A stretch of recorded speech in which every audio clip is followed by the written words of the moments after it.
عمر بن عبدالعزیز رحمت اللہ علیہ حجاز کے گورنر رہے، بعد میں خلیفہ بھی رہے۔ ان کی عادت تھی گورنری کے دور میں بھی اور خلافت کے دور میں بھی وہ مناظرے کروایا کرتے تھے۔ سکھ، عیسائی، اس وقت کے جو بھی غیر مسلم ہوتے تھے، یہودی، سب کو بلا لیتے تھے، مسلمان بھی، سارے مل کے وہ ڈیبیٹ کرتے، اپنے اپنے مذہب کے دلائل دیتے۔ مقصد اس کا یہ ہوتا تھا، وہ مناظروں کا دور تھا، مقصد اس کا یہی ہوتا تھا کہ لوگوں کو ہدایت ملے، دلائل کا تبادلہ ہو۔ تو ایک شخص جو یہودیوں کی طرف سے مناظرہ کرنے آیا، اگلے مناظرے پہ آیا تو مسلمانوں کی طرف سے آیا۔ عمر بن عبدالعزیز پوچھتے ہیں کہ تمہیں کیا ہوا؟ تم تو پچھلی دفعہ یہودیوں کی طرف سے آئے تھے اور بڑے تیز ترار دلائل دیتے تھے، تمہیں کیا ہوا؟ وہ کہتا ہے بس میں مناظر تھا تو میں ہر وقت اسی تلاش میں رہتا تھا کہ قرآن کی کوئی غلطی پکڑیں، مسلمانوں کی کوئی غلطی پکڑیں۔ وہ کہتا ہے سب سے زیادہ جو چیز مجھے تکلیف دیتی تھی اور سب سے زیادہ جس بات کا مجھے جواب نہیں آتا تھا، وہ مسلمانوں کا یہ دعویٰ تھا کہ یہ اللہ کا قرآن ہے، اس میں دنیا کے کسی کونے سے آپ قرآن اٹھاؤ، ایک لفظ کیا ایک حرف کا بھی فرق نہیں پاؤ۔ وہ کہتا تھا یہ مجھے سب سے زیادہ مسلمانوں کا دعویٰ تکلیف دیتا تھا۔ وہ کہتا میں سکیم سوچتا رہتا تھا، کوئی سکیم ایسی بنے کہ قرآن کے اندر کوئی ہم ایسی تبدیلی کر سکیں کہ ایک جگہ کا قرآن دوسرے جگہ کے قرآن سے مختلف ہو جائے۔ لہذا اس نے کہا کہ میں نے سوچا، سکیم سوچی کہ یہ جو آیات کے آخر پہ اللہ کی صفات ہے نا، یہ صفات تو حفاظ کو پتہ نہیں چلتی کہ کون سی صفت آنے والی۔ تو اس نے کہا میں نے سکیم بنائی کہ ایک طرح کی صفات کو دوسری طرح کی صفات سے بدل دیتا ہوں، ایک آیت سے صفات اٹھاتا ہوں دوسری آیت کے ساتھ لگا دیتا ہوں، وہاں سے اٹھاتا ہوں وہاں لگا دیتا ہوں، تو شروع میں کسی کو پتہ ہی نہیں چلے گا، تو آہستہ آہستہ میں یہ کہنے میں کامیاب ہو جاؤں گا کہ دیکھو وہاں کا قرآن اور ہے، یہاں کا قرآن اور ہے۔ کہتا یہ میں نے سکیم بنائی۔ سکیم بنا کے اب یہ وہ کہانی سنا رہا ہے اپنے مسلمان ہونے کی، عمر بن عبدالعزیز رحمت اللہ علیہ۔ تو کہتا ہے کہ جب میں نے سکیم بنا لی تو سب سے پہلی آیت جس میں نے اللہ کی صفات میں تبدیلی کی وہ سورہ مائدہ کی آیت تھی۔ کہتے ہیں میں نے ایک بندے کو سنائی، السارق والسارق والسارقۃ فاقطعوا ایدیہما جزاء بما کسبا نکالا من اللہ۔ چوری کرنے والا مرد، چوری کرنے والی عورت، اس کے ہاتھ کاٹ دو، جزاء بما کسبا، یہ بدلہ اس بات کا جو انہوں نے کرتوت کیا، نکالا من اللہ، سزا ہے اللہ کی طرف سے۔ اس آیت کے آخر پہ ہے واللہ عزیز حکیم۔ وہ کہتا ہے میں نے اس کی جگہ لگا دیا واللہ غفور الرحیم، واللہ عزیز حکیم کی جگہ واللہ غفور الرحیم لگا دیا۔ اور وہ کہتا ہے کہ میں نے یہ واللہ غفور اپنی سکیم پورے قرآن کی تھی، پہلی آیت کے ساتھ اللہ کی صفات بدلی۔ دیکھ لیجئے قرآن معجزہ ہے، سبحان اللہ۔ اس نے یہ بدل کے تو کہتا ہے میں نے ایک بندے کو سنائی، مسلمان کو، تو وہ مسلمان آگے سے کہتا ہے کہ آیت صحیح کیسے ہے، میں حافظ تو نہیں ہوں، مجھے یہ بھی نہیں پتا کہ یہ آیت صحیح کیسے ہے، لیکن ایک بات کا مجھے پتا ہے کہ جو تم آیت پڑھ رہے ہو یہ غلط ہے۔ حافظ بھی نہیں ہوں، آیت آتی بھی نہیں ہے، صحیح آیت کا پتہ بھی نہیں ہے، لیکن جو تم پڑھ رہے ہو یہ غلط ہے۔ یہ ہوتا ہے معجزہ، عاجز کر دینے والا۔ وہ کہتا میرے رونگٹے کھڑے ہو گئے، میں حواس فاختہ ہونے کو آ گیا کہ یہ حافظ بھی نہیں ہے، اس کو آیت آتی بھی نہیں ہے، اس کو یہ بھی نہیں پتا صحیح کیا ہے، پھر بھی اس نے میری غلطی پکڑ لی اور پہلی آیت ہی سنائی تھی، سکیم کہاں جاتی ہے؟ وہ کہتا میں نے اس سے پوچھا تمہیں پتا کیسے چلا؟ جب تمہیں آتی کوئی نہیں آیت، حافظ تم نہیں ہو، تو تمہیں کیسے پتا چلا کہ آیت غلط پڑھ رہا ہوں؟ اللہ اکبر۔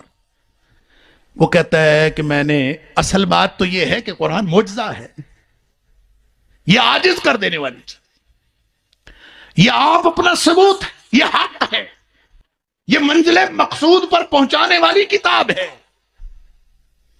وہ کہتا ہے کہ مجھے یہ پتا ہے کہ قرآن میں جہاں کہیں اللہ کے غصے کا یا اللہ کی سزاؤں کا ذکر ہے وہاں اللہ کی صفت مغفرت و رحمت کا ذکر نہیں آ سکتا.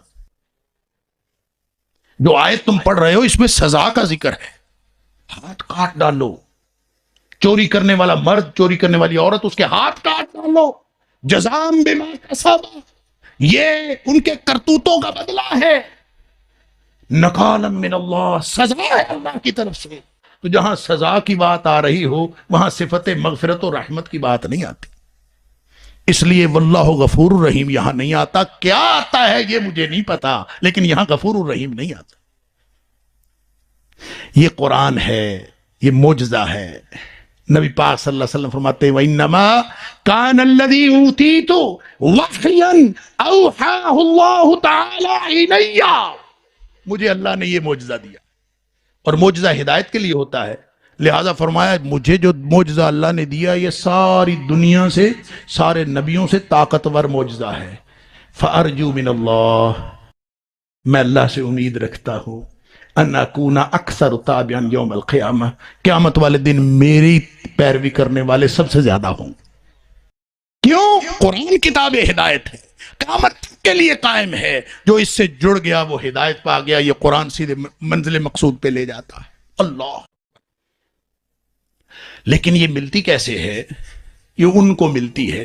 یہاں فرمایا اللہ نزل احسن الحدیث کتابا متشابہا مثانی، یہ کتاب ایسی ہے جو باہم ملتی جلتی آیات، بار بار دہرائی جانے والی آیات. اسی قرآن کو سن کر رونگٹے کھڑے ہو جاتے ہیں. کس کے؟ میرے آپ کے تو نہیں ہوتے. فرمایا اس کے لیے بھی ایک شرط ہے. کیا؟ وَتَقْشَعِرُ جُلُودُ الَّذِينَ يَخْشَوْنَ رَبَّهُمْ، جن کے دلوں میں اللہ کا خوف ہوتا ہے ان کے رونگٹے کھڑے ہوتے ہیں. سب کے نہیں ہوتے. یہ دل میں اللہ کے خوف کا پتہ کیا مطلب ہے؟ دیکھو کوئی فکرہ ہوتا ہے نا، کوئی کلام ہوتا ہے، صاحب کلام کا جتنا روب ہو اس کی تاثیر اسی وجہ سے ہوتی، اتنی زیادہ اس کی تاثیر ہوتی. مثلا اگر کوئی شخص کہے پکڑ لو، یہاں آپ میں سے کوئی کھڑا ہو کہے پکڑ لو، اس کی کیا حیثیت ہے؟ کچھ بھی نہیں. اگر یہی بات میں کہوں پکڑ لو، کچھ بھی نہیں. اگر یہی بات علاقے کا تھانے دار کہے پکڑ لو، فرق ہے نا، فکرہ وہی ہے. لیکن تھانے دار کہے گا تو پھر اس کی حیثیت اور ہے. اور اگر یہی بات صوبے کا وزیر اعلیٰ کہہ دے پکڑ لو، اس کی حیثیت اور ہے. اور اگر ملک کا وزیر اعظم کہہ دے پکڑ لو، اہمیت اور بڑھ گئی. لہذا جیسے جیسے صاحب کلام کا روب بڑھتا جائے گا ویسے ویسے کلام کی تاثیر بڑھتی. تقشعر منہ جلود الذین یخشون ربہم، کبھی دل میں سوچو تو صحیح یہ کلام کس کا ہے. کبھی سوچو تو صحیح، کبھی اس کی کبریائی کا احساس تو کرو. جب یہ احساس دل میں خشیت آ جائے گی، اللہ کا رعب دل میں آ جائے گا، ایک ایک فکرہ دل کے اوپر اثر کرے، پھر رونگٹے کھڑے ہوں. لہذا نہ ہمیں کبھی یہ سوچا کس کا کلام ہے، وہ کیسے کہہ رہا ہے، کیوں کہہ رہا ہے، کس کو کہہ رہا ہے. نہ کبھی ہم نے سوچا، نہ دل میں روب پیدا ہوا، نہ کبھی ہمارے رونگٹے کھڑے ہوئے. کبھی یہ سوچ کے دیکھیں، کبھی اللہ کی خشیت دل میں بٹھا کے پھر قرآن سنیں. تقشعر منہ جلود الذین یخشون ربہم، چیلنج ہے قرآن کا. جس کے دل میں اللہ کی خشیت ہے اس کے رونگٹے کھڑے ہو جاتے. اللہ کرے کس دن رونگٹے کھڑے ہو گئے نا، بس یہ کلک ہونی ہے، پھر باقی ہدایت کا عمل آٹومیٹک شروع ہو جانا. یہ ایسا کتاب، ایسا قرآن ہے، ایسا معجزہ ہے. ایک دم کلک ہو گئی نا، فرمایا ثم تلین جلودہم وقلوبہم الی ذکر اللہ، پھر سارا کام خود ہی ہو جاتا ہے. دل بھی جھک پڑتے ہیں، جسم بھی جھک پڑتے ہیں اللہ کی یاد کی طرف. بس جس دن یہ کام ہو گیا، ذالک ھدی اللہ یہدی بہ من یشاء، یہی وہ ہدایت ہے اللہ جسے چاہتا ہے عطا کرتا. اللہ کرے ہمیں بھی وہ ہدایت مل جائے. اور یہ منزل مقصود والی ہدایت مانگا کرو۔ جب ہم کہتے ہیں نا اہدنا الصراط المستقیم، اس یہ ترجمہ نہ کیا کرو ذہن میں کہ اللہ ہمیں سیدھا رستہ دکھایا تو اس نے ہوا ہے، اللہ ہمیں سیدھے رستے پر چلا، اللہ ہمیں سیدھے رستے پر لے جا، اللہ ہمیں سیدھے رستے پر چلاتے ہوئے منزل مقصود پر پہنچا دے۔ یہ ترجمہ ذہن میں رکھا کرو۔ اور پھر یہ قرآن کیسے پہنچاتا ہے، بات لمبی ہو گئی، میں صرف 2 حدیثیں عرض کر کے اپنی بات مکمل کرتا ہوں۔ قرآن منزل مقصود پہ پہنچاتا ہے، ماننے والوں کو بھی۔ یہ قرآن جو ہے نا، نبی کریم صلی اللہ علیہ وسلم نے فرمایا، سن لیجئے مسلمانوں، نبی پاک صلی اللہ علیہ وسلم مجھے اور آپ کو ارشاد فرما رہے ہیں، القرآن حجت لک او علیک، یہ قرآن تم سب کے لیے دلیل اور حجت ہے، بس فرق یہ ہے کسی کے حق میں حجت ہے، کسی کے خلاف حجت ہے، کسی کے حق میں، کسی کے خلاف۔ کیا میرا اور آپ کا قرآن کے ساتھ ایسا تعلق ہے کہ یہ قرآن ہمارے حق میں قیامت والے دن حجت بن سکے؟ اگر یہ حق میں حجت نہیں ہے تو اس نے خلاف حجت بننا ہے، اور جو حق میں حجت بن گیا اس نے جنت میں پہنچا دینا ہے، جو خلاف حجت بن گیا اس نے جہنم میں پہنچا دینا۔ اللہ اکبر۔ تفصیل کا موقع نہیں ہے، تفسیر علماء بیان کرتے رہتے ہیں، میں صرف منزل مقصود کی بات کر دیتا ہوں۔ کس منزل پہ قرآن پہنچاتا ہے؟ حق ادا کر دیا، 5 حق ہیں قرآن کے: ایمان رکھنا، پڑھنا، سمجھنا، عمل کرنا، آگے پہنچانا۔ خیرکم من تعلم القرآن وعلمہ، جو پڑھتا اور پڑھاتا ہے، سیکھتا اور سکھاتا ہے، اس سے تو بہتر کائنات میں کوئی انسان ہے ہی نہیں۔ خیرکم، جو قرآن سے جڑ گیا وہ خیرکم ہو گیا، تم میں سے سب سے بہترین ہو گیا۔ اللہ اکبر۔ قرآن بھلا کہاں نازل ہوا ہے؟ قرآن، اس کے ساتھ جڑنے والی ہر چیز عظیم ہوئی ہے۔ قرآن نبی پاک صلی اللہ علیہ وسلم کے سینہ اطہر پہ، آپ کے قلب اطہر پہ نازل ہوا، علی قلبک لتکون من المنذرین، نبی پاک صلی اللہ علیہ وسلم کے قلب اطہر پہ نازل ہوا۔ نبی پاک صلی اللہ علیہ وسلم اللہ کے بعد کائنات کی سب سے عظیم ہستی بن گئے۔ مکہ مکرمہ میں نازل ہوا، کائنات کا بہترین شہر بن گیا۔ جس رات میں نازل ہوا، کائنات کی بہترین رات بن گئی۔ جس مہینے میں نازل ہوا، کائنات کا بہترین مہینہ بن گیا۔ جو فرشتہ لانے والا تھا وہ سارے فرشتوں میں سے افضل ہو گیا۔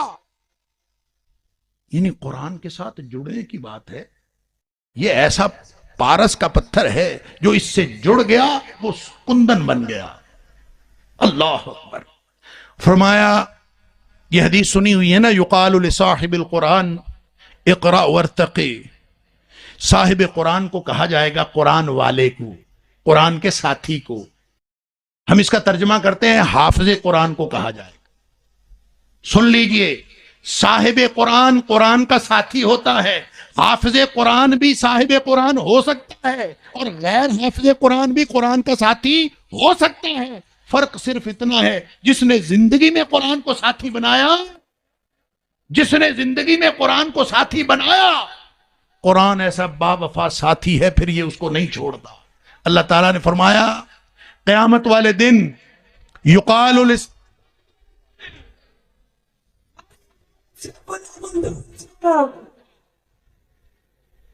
نبی اکرم صلی اللہ علیہ وسلم نے فرمایا، یقال لصاحب القرآن اقرأ وارتقی، قیامت والے دن جنت میں صاحب قرآن کو کہا جائے گا، قرآن کے ساتھی کو کہا جائے گا، قرآن والے کو کہا جائے گا۔ تو کیا ہم قرآن والے ہیں؟ کیا قرآن کو ہم نے اپنی زندگی کا ساتھی بنایا ہے؟ جس نے قرآن کو یہاں زندگی کا ساتھی بنا لیا، یہ پھر کسی کو نہیں چھوڑتا، یہ با وفا ساتھی ہے۔ مسلم شریف کی حدیث ہے، فرمایا اقرأ القرآن، نبی پاک صلی اللہ علیہ وسلم نے صحابہ سے کہا، او صحابیو، قرآن پڑھتے رہا کرو، انہو یاتی یوم القیامت شفیعا لاصحابہ، یہ قیامت کے دن اپنے ساتھیوں کی شفاعت کرتا ہوا آئے گا. کس کی؟ اپنے ساتھیوں کی، صاحب کی. بناؤ نا صاحب اس کو، بناؤ نا ساتھی اس کو. تم کہتے ہو قرآن سمجھ میں نہیں آتا، آئے کیسے؟ اس سے واقفیت رکھی. سمجھ لو، آپ دنیا میں زندگی میں کسی شخص کے ساتھ دن میں چاہے 5 وقت ملتے ہو، سلام دعا، سرسری سی ملاقات، السلام علیکم، بس گھر کو چلے گئے، السلام علیکم، گھر کو چلے گئے. ساری زندگی آپ ملتے رہو، کبھی بھی آپ کو اس سے تعارف نہیں ہو سکتا وہ کون ہے اور آپ کون ہے. اور اگر اس کے ساتھ کوئی وقت گزارو اکیلے بیٹھ کے، اس سے پوچھو تم کون ہو، اپنا آپ بتاؤ میں کون ہوں. کسی سے ایک رات تنہائی میں گزار لو، وہ اپنی ساری زندگی کا کچا چٹھا آپ کو بتا دے گا، اور آپ سے سارے راز بھی بتانے کا موقع دے گا. تو کبھی قرآن کے ساتھ بھی تنہائی میں بیٹھو نا. قرآن کے ساتھ جس نے تنہائی میں وقت نہیں گزارا، یہ قرآن اس کو اپنا ساتھی کیسے بنائے؟ قرآن اس کو اپنا ساتھی بناتا، اپنے راز اس کو دیتا ہے جو اس کے ساتھ وقت گزار. اکیلے تنہائی میں وقت گزارے، یا یوں سمجھ لیجئے کہ ساری زندگی ایک آدمی سمندر کی تہ پہ تیرتا رہے، سمندر کی سطح پہ تیرتا رہے. وہ کبھی ہیرے جواہرات کو پہنچ سکتا ہے؟ وہ ہیرے جواہرات ملتے ہیں اس میں غوطہ لگانے سے. قرآن کے سطحی طور پر آپ اوپر پھرتے رہیں، آپ ہیرے جواہرات تک نہیں پہنچ سکتے. ساتھی بنائے قرآن کو. فرمایا یقال لصاحب القرآن اقرا وارتقی. صاحب قرآن کو کہا جائے گا پڑھتا جا اور چڑھتا جا، اور ساتھ فرمایا ٹھہر جا، آہستہ آہستہ پڑھنا. ورتل کما کنت ترتل فی الدنیا، اسی طرح ٹھہر ٹھہر کے پڑھنا جس طرح تو دنیا میں ٹھہر ٹھہر کے پڑھتا تھا. چڑھتا جا، پیدل تھوڑی چڑھنا ہے، وہاں زینے لگے ہوں گے. یہاں الیکٹرک زینے، لفٹیں پتہ کتنی تیز لگی ہوئی ہیں. بڑے بڑے پلازوں کے اندر، بڑی بڑی ملٹی سٹوری بلڈنگز کے اندر دنیا کی لگی ہوئی لفٹیں. میں ایک جگہ گیا، انہوں نے بتایا یہ 1 سیکنڈ میں 4 منزلیں طے کر جاتی ہے. 1 سیکنڈ میں 4 منزلیں. انا للہ و اتنی تیز. اور وہ 44ویں منزل میں ہم نے جانا تھا، اور یوں اس نے دبایا اور یوں ہم باہر نکلے تو سارا شہر نیچے آیا پڑا ہے. ہم حیران ہو گئے. یہ تو دنیا کے زینے ہیں، جنت کے زینوں کی تیزی کا عالم کیا ہوگا؟ وہاں جب ٹھہر ٹھہر کے قرآن پڑھتا جائے گا اور وہ زینے جا رہے ہوں گے، ایک لمحے میں کتنا وہ اس کے کتنے درجے اوپر جا رہا ہوگا. نبی کریم صلی اللہ علیہ وسلم نے فرمایا جنت میں 1 درجے کا فرق پڑ گیا نا، 1 درجے کا، تو نچلے درجے والے اپنے سے اوپر والے درجے کو یوں دیکھیں گے جیسے ہم سورج چاند ستاروں کو دیکھتے ہیں. 1 درجے کا فرق پڑ گیا. تو جب قرآن پڑھنے والا ٹہر ٹہر کے، مٹک مٹک کے، سمجھ کے، لہک لہک کے قرآن پڑھ رہا ہوگا، اور زینے، جنت کے زینے کتنے تیزی سے چڑھ رہے ہوں گے، تو اس کا مقام کتنا بلند ہوگا. اللہ. اور دوسری طرف جس نے حق نہیں دیا، بس یہ آخری حدیث سن لیجیے، اپنی بات مکمل کرتا ہوں. حق دینے والے کو کہاں مقام ملا؟ اللہ. غالباً جنت الفردوس ہی ہوگا. اس لیے کہ نبی کریم صلی اللہ علیہ وسلم نے فرمایا جنت الفردوس سے اونچی کوئی جنت نہیں، اس سے اوپر بس اللہ کا عرش ہے. ساری نہریں بھی اسی سے نکلتی ہیں، لہذا اللہ سے جب مانگنی ہو تو جنت الفردوس مانگ. اللہ اکبر. دوسری طرف بخاری اور مسلم کی لمبی حدیث ہے، میں صرف مختصر کر کے آخری ٹکڑا عرض کر دیتا ہوں. نبی پاک صلی اللہ علیہ وسلم فرماتے ہیں کہ جب جنت جہنم کا یہ ماحول یہ بتاتا ہے حدیث کا کہ جنت جہنم کا فیصلہ ہو چکا ہوگا. نبی پاک صلی اللہ علیہ وسلم فرماتے ہیں میری بہت ساری امت جہنم میں جل رہی ہوگی، میں اللہ کے سامنے سجدے میں گر جاؤں گا. جب تک اللہ چاہے گا میں اللہ کی کبریائی بیان کروں گا، تحمید و تقدیس کروں گا. جب اللہ چاہے گا مجھے، اللہ فرمائے گا کہ اے محمد صلی اللہ علیہ وسلم اپنا سر اٹھاؤ، مانگو کیا مانگتے ہو. میں عرض کروں گا اللہ کے رسول صلی اللہ علیہ وسلم میری امت جہنم میں جل رہی ہے، ان کو نکال کے جنت میں ڈال دے. نبی پاک صلی اللہ علیہ وسلم فرماتے ہیں مجھے اللہ ایک نشانی مقرر کر دے گا، جا اس نشانی کے جتنے لوگ ہیں ان کو جہنم سے نکالو، جنت میں ڈال دو. میں ڈال دوں گا، ابھی بھی میری بہت ساری امت جہنم میں رہ جائے گی، پھر سجدے میں گروں گا، پھر جب تک اللہ چاہے گا میں اسی طرح سے اللہ کی حمد و ثنا بیان کرتا رہوں گا. پھر اللہ فرمائے گا سر اٹھاؤ، مانگو کیا مانگتے ہو، میں پھر عرض کروں گا اللہ کے رسول صلی اللہ علیہ وسلم جہنم سے میری امت کو نکال کر جنت میں ڈال دے، اللہ تعالیٰ کم تر نشانی بیان کر دیں گے، میرٹ لو ہو جائے گا، جا اس نشانی کے بھی جتنے لوگ ہیں نکال کے جنت میں ڈال۔ فرمایا میں ان نشانی کے لوگوں کو بھی جنت میں ڈال دوں گا، میری امت ابھی بھی بہت ساری جہنم میں رہ جائے۔ تیسری دفعہ پھر میں سفارش کروں گا، تیسری دفعہ پھر مجھے اذن ہوگا اللہ کی طرف سے، اور اللہ تعالیٰ میرے لیے اتنی چھوٹی نشانی بیان کر دیں گے، مقرر کر دیں گے کہ مجھے لگے گا کہ اب تو میں ساری امت کو نکال لوں گا۔ لیکن فرمایا کہ جب میں اس نشانی کے لوگوں کو بھی نکال لوں گا تو میری امت ابھی بھی جہنم میں رہ جائے گی۔ اللہ، 3 دفعہ نبی کریم صلی اللہ علیہ وسلم کی شفاعت کے بعد بھی فرمایا یہ بھلا کون رہیں گے؟ فرمایا ما باقیہ، اب کوئی نہیں بچے گا الا من قد حبسہ القرآن، اب وہ بچیں گے جن کو قرآن روک لے گا کہ یہ میرے مجرم ہیں، اے حبیب صلی اللہ علیہ وسلم آپ کی شفاعت بھی ان کو فائدہ نہیں دے سکتی۔